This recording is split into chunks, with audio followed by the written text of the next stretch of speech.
Halo sahabat bicara, balik lagi dengan Vira tentunya di podcast Sabi. Sahabat bicara, semua kita bahas di sini.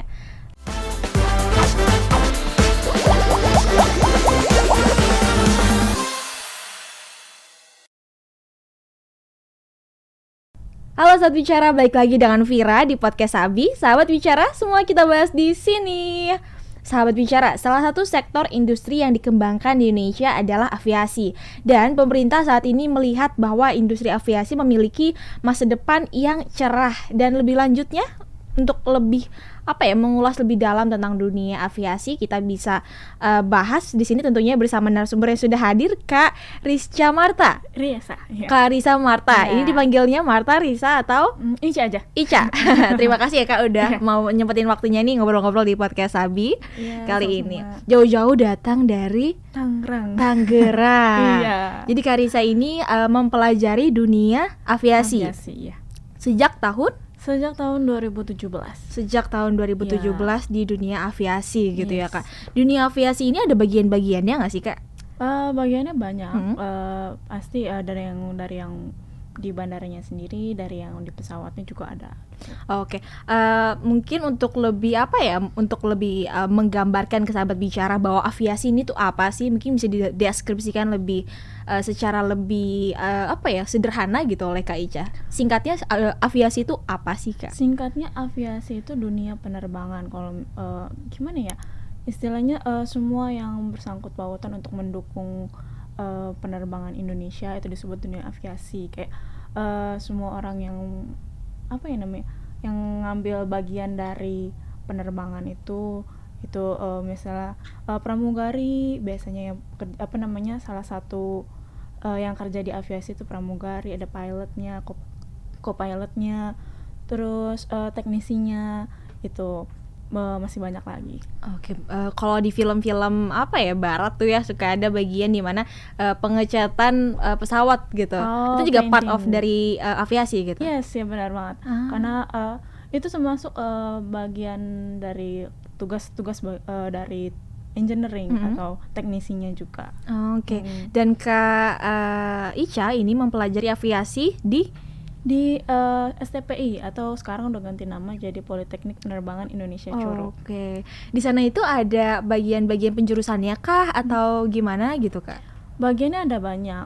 Ada yang namanya, kalau aku sendiri namanya teknik pesawat. Ada juga yang namanya LLU atau pemandu lalu lintas udara. Itu biasanya kalau di dunia penerbangan biasanya disebutnya ATC, Air Traffic Control. Dia yang ngatur lajurnya atau jalannya pesawat gitu. Terus ada juga kalau di STPI ada yang namanya teknik sipilnya bandara. Ada juga masih banyak lagi deh. Ada AFSEC juga ada. Oke. Dan Kak Ica mempelajari di bagian tekniknya, teknik pesawatnya. bagian teknik pesawat. Iya. Akan kita bahas lebih lanjut, lebih detail Kak. Tapi sebelumnya Vira tertarik ini mendalami dunia aviasi seorang wanita gitu kan. Yes. Apakah ada berasal dari keluarga yang emang keluarga pesawat banget nih gitu? Atau terinspirasi dari siapa gitu Kak? Aku sebenarnya terinspirasi dari kakak sama om aku yang oke. udah terjun duluan di Jadi dunia aviasi. kakak dan om memang di dunia aviasi gitu. Yes, Tepatnya di ATC, bagian Air Traffic Control. Oke. Jadi kakak nih ngelihat Kak Ica ngelihat sosok om dan sosok kakaknya ini selama ini tuh gimana di dunia aviasi? Kayaknya selama ini mereka tuh berusaha keras gitu, maksudnya kayak kerjanya jamnya singkat, tapi resikonya tinggi banget gitu loh. Jadi yang namanya dunia aviasi tuh nggak main-main loh gitu loh. Menyangkut nyawa orang, ya sama kerjaan yang lain, cuman walaupun istilahnya gimana ya, mereka pokoknya istilahnya walaupun jam kerjanya dikit, jam kerjanya misalnya 4 jam, tapi resikonya besar dan kalau misalnya lagi hectic gitu, itu bener-bener kayak lu harus bertanggung jawab banget gitu. Oke, Kayak jadi ada tanggung tantangan jawab, tersendiri, adrenalin yang kemudian iya, nge-trigger Kak Ica tuh buat yang mau deh nih terjun ke aviasi gitu ya. iya gitu. Dan menurut Kak Ica nih sebagai seseorang yang sudah mempelajari dunia aviasi sejak 2017, pasti kan Yes. mau nggak mau harus mengikuti perkembangan dunia aviasi di Indonesia gitu ya. Kak Ica melihat dunia aviasi di Indonesia saat ini perkembangan itu sekarang tuh kayak gimana sih Kak? Aku lihat sih perkembangannya udah makin maju banget sih ya. Apalagi sekarang yang aku tahu di bagian Papua sana atau bagian timur sekarang udah pingin dibikin makin maju gitu. Jadi kayak semacam banyak teman-teman saya yang lulusan STPI juga banyak yang dioper ke sana gitu. Karena makin banyak dia mau makin banyak bikin bandara kalau nggak salah ya. Oke. Kalau nggak salah ya, bikin banyak bandara, bagaimana ingin memajukan bagian dunia aviasi di sana. Iya betul. Karena kan di sana kan masih pelosok kan istilahnya. Sekarang udah mulai dijangkau, udah mulai dipandang gitu. Oke. Dunia aviasi ini pasti kan memiliki role model tersendiri lah ya pastinya. Yes. Apakah Kak Ica memiliki role model atau inspired by tokoh dari Indonesia atau dari luar gitu Kak? Kalau dunia aviasi aku ininya sih B.J. Habibie. Ya, Yes. yang merinding ya. Karena beliau memang tokoh yang Wah, beliau yang paling pintar banget ya istilahnya, kayak dia juga termasuk yang pertama atau misalnya kayak orang yang pelopor lah di dunia aviasi Indonesia apalagi terutama. Apalagi dia sekarang punya perusahaan namanya PT DI, PT Dirgantara Indonesia, itu juga termasuk perusahaan BUMN yang istilahnya goalsnya kita lah, bisa jadi goalsnya anak-anak STPI buat kerja di situ, apalagi yang teknik gitu, goalsnya kita juga bisa kerja di situ. Jadi punya mimpi dan juga harapan gitu ya sebagai kaum muda di dunia aviasi. Yeah. Balik lagi tadi tentang proses kakak mempelajari aviasi di sekolah itu ya. Gimana Kak, ceritain dong dari awalnya kakak bisa memilih itu, lolos, terus proses adaptasinya gitu. Kalau awal-awalnya aku tuh yang namanya cewek ya nggak tertarik sama sekali sama yang namanya teknik gitu loh, atau nggak ngerti sama sekali yang namanya pesawat gitu kan, pegang obeng gitu-gitu. Iya, apalagi itu kan. Terus dari dorongan dari om aku, dari orang tua segala macem, suruh udah coba aja dulu. Oke, aku coba, aku masuk pinginnya sih sama kayak om aku ATC gitu ya kan, tapi rezekinya nggak di situ ya, kita nggak masuk di situ. Terus kita nyoba lagi di bagian teknik pesawatnya, ternyata masuk, udah kita tekuni gitu. Oke, jadi terus masuk ke dalam kelas gitu. Iya. Di angkatan kakak ada berapa kelas tuh Kak? Di angkatan aku udah banyak kelas, tapi untuk jurusan aku ada 5 kelas. Ada 5 kelas dan tiap kelas masing-masing terisi oleh 24 orang. 24 orang yang sekitar 24 orang. 20-an lah. Iya, 20-an. Yang didominasi oleh pria. Yes. Dan berarti setiap satu kelas itu ada berapa perempuan tuh Kak? Ada yang nggak ada sama sekali, ada yang sekalinya ada 4 orang. 4 orang. Ada yang 2 orang, 3 orang. Total satu angkatan berapa perempuannya? Total satu angkatan ada 9 orang. Wow, ini memang itu angkatan aku yang paling banyak ceweknya. 9 orang itu udah paling banyak. Yes, paling banyak. Paling dikit tuh bisa nggak ada atau bisa 1 bisa nggak ada. Bisa nggak ada gitu. Ada.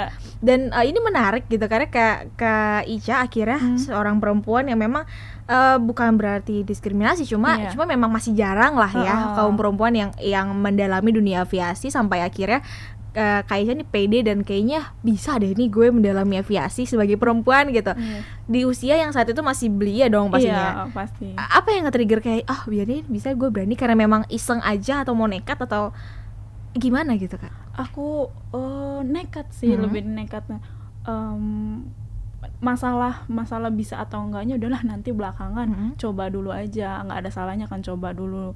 Pas ditekun-tekuni memang susah. Susah, oke. Memang susah, aku akui susah, cuma ya seiring berjalannya waktu pasti bisa juga gitu. Oke, belajar apa aja sih Kak di sekolah itu kemudian? Banyak ya, lebih ke engine-nya, lebih ke mesinnya. kita tuh dibagi jadi dua, ada yang bagian elektriknya, ada bagian mesinnya. Kalau aku bagian mesinnya. Perbedaan elektrik dan bagian mesinnya?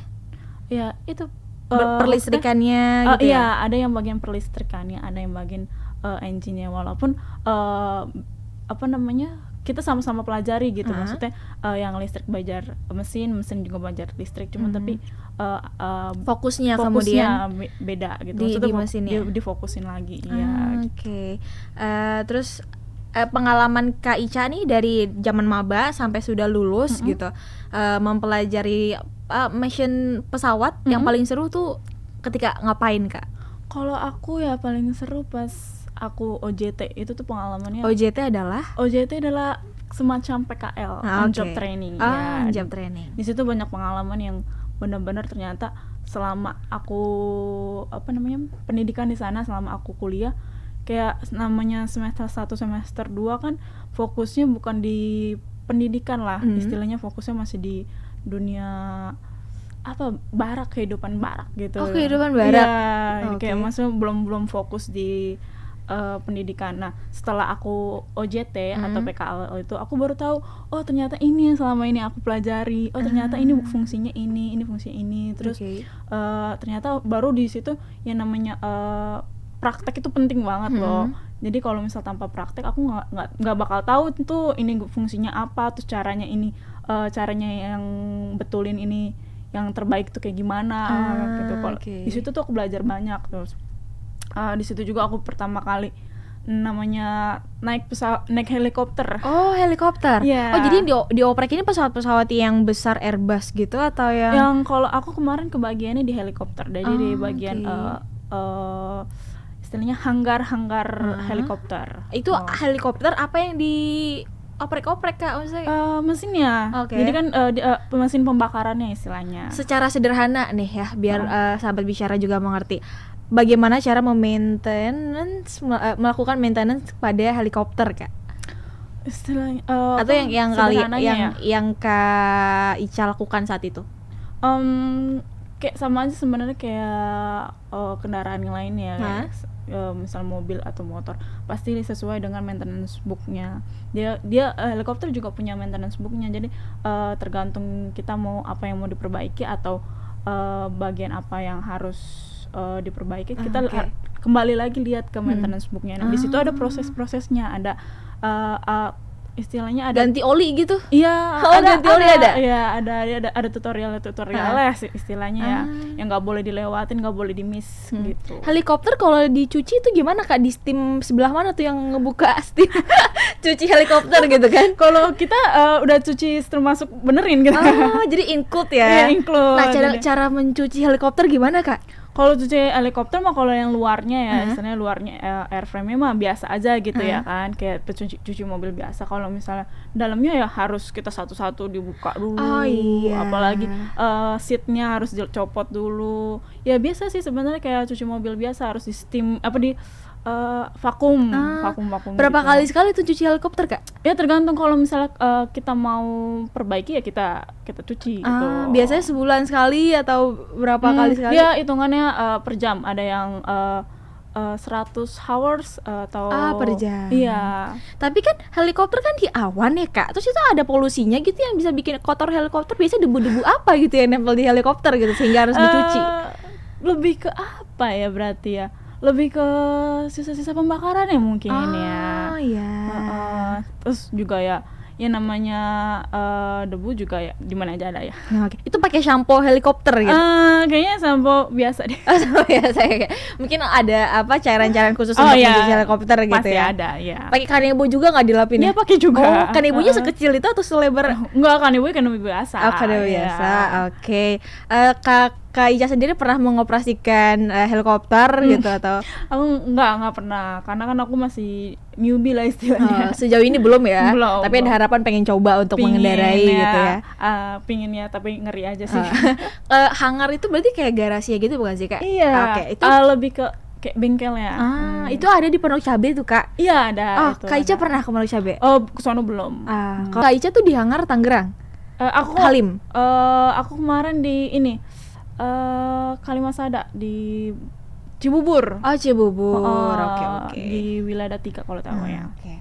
Itu berarti pengalamannya tentang mendalami dunia aviasi, mempelajarinya bersama teman-teman gitu kan. Itu waktu on site job itu apa tadi istilahnya OJT? On job training. Oh ya, on job training itu berapa lama prosesnya, Kak? Prosesnya cuma berapa ya waktu kemarin? 3 bulan. 3 bulan dan 3 bulan itu bersama dengan teman-teman atau sendiri? Teman-teman. Satu kelompok lah ya? Iya, satu kelompok. 3 orang? 6 orang dan semua cowok kayak Ica sendiri? Ada satu lagi cewek. Cewek. 2 cewek, sisanya cowok. Jadi tuh setiap hari ngeliatin itu helikopter, liatin pesawat gitu kan? Yes, bener banget. Kita kayak setiap hari ngurusin pesawat itu. Pesawat militer juga ada. Pesawat militer?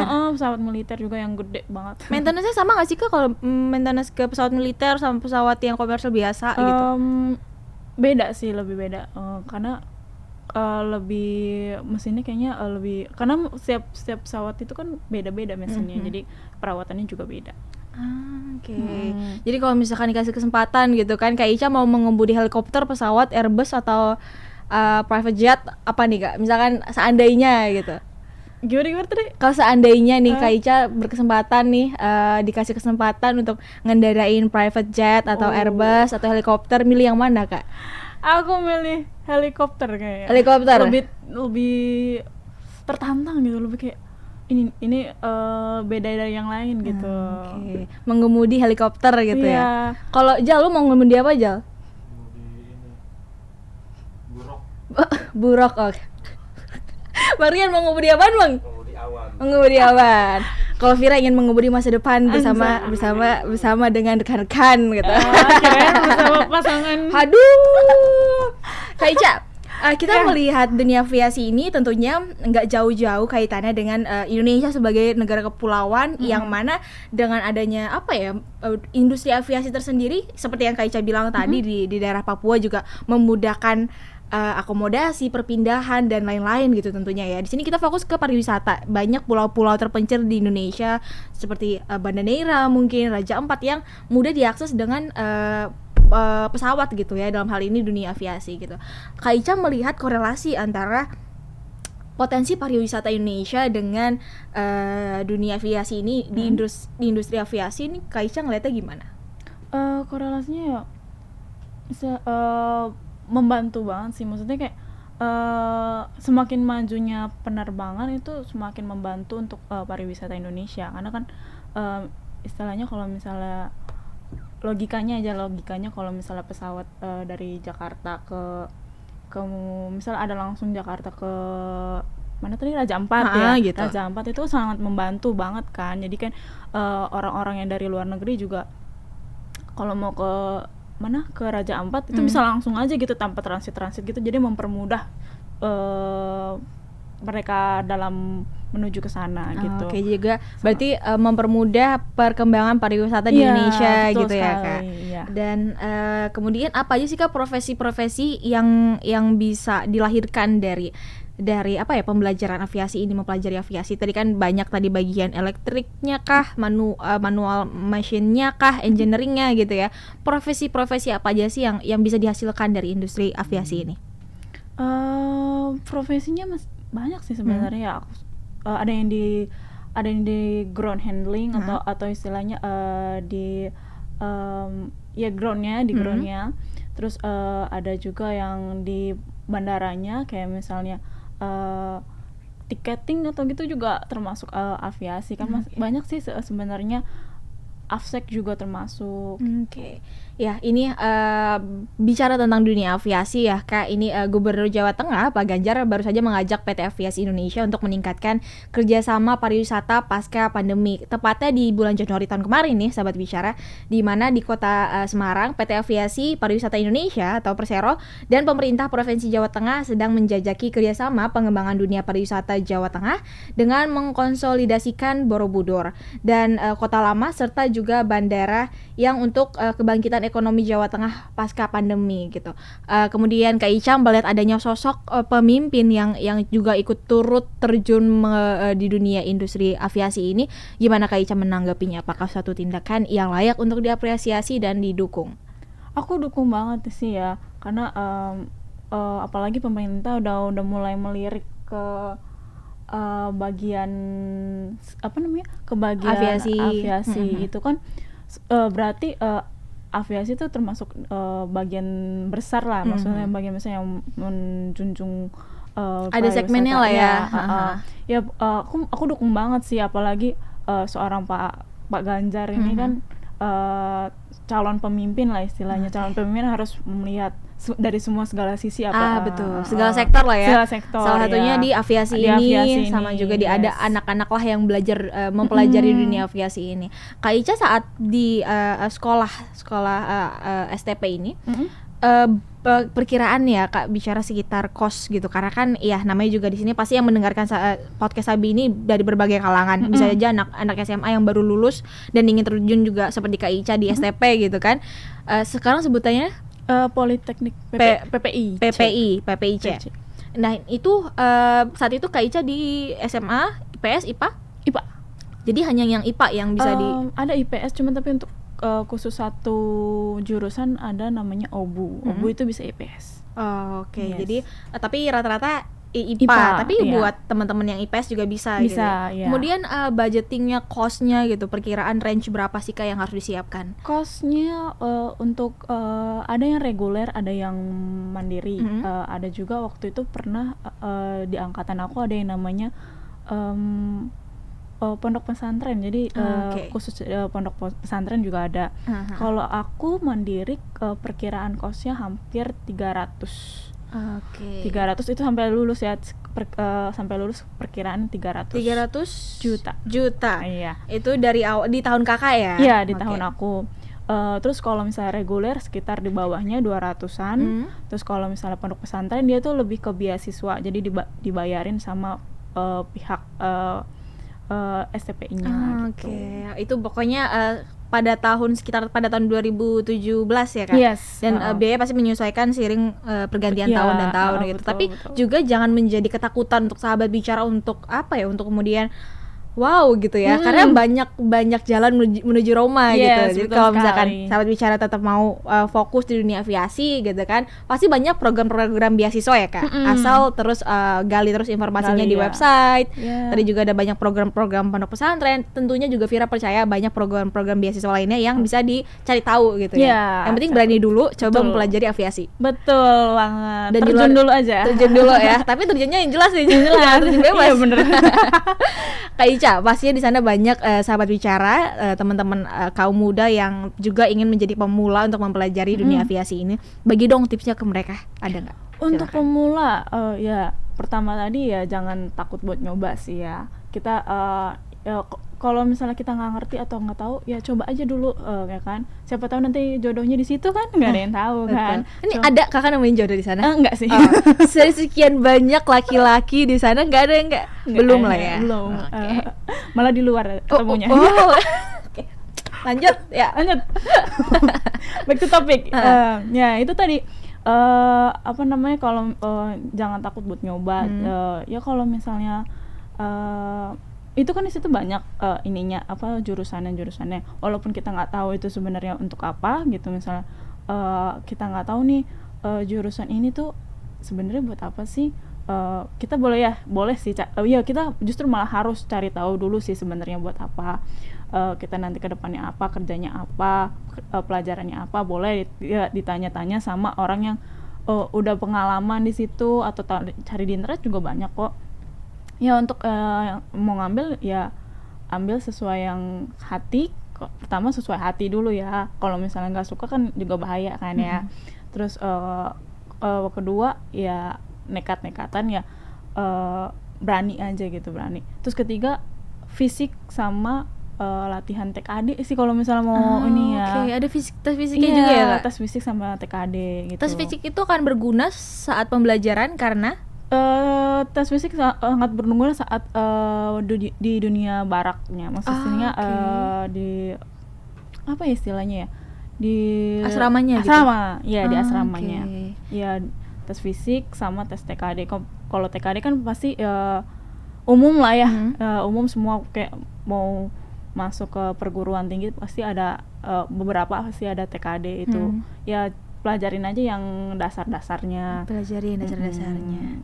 Ya, Kak Ica, kemudian tadi udah bicara juga tentang apa ya? Bicara tentang dunia asrama di aviasi, terus juga membagikan tips juga para pemula, teman-teman Sabi yang mau terjun ke dunia aviasi juga, dan juga banyak informasi yang kita dapatkan dari pembicaraan kali ini, Kak Ica. Kemudian adakah harapan Kak Ica terhadap dunia aviasi di Indonesia saat ini? Harapannya semoga semakin maju ya, semoga juga semakin banyak perusahaan aviasi, semakin banyak lowongan ya kalau bisa ya.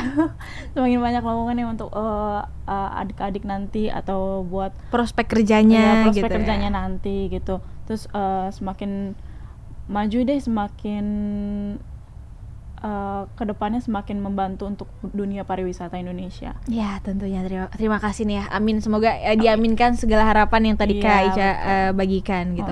Kak Ica, Vira, terima kasih banyak Kak Ica udah bersedia ngobrol-ngobrol di sini. Tapi sepertinya sudah harus kita akhiri gitu ya pembicaraan yang seru ini. Tapi adakah hal lain yang mau disampaikan ke sahabat bicara? Silahkan.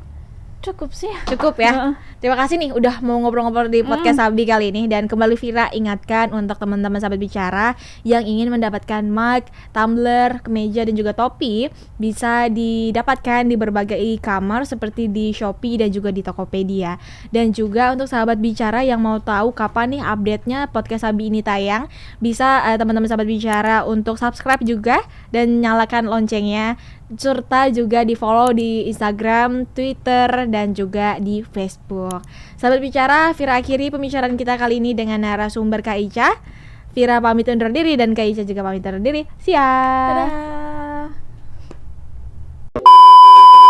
Selesai. Oke. Oh ya,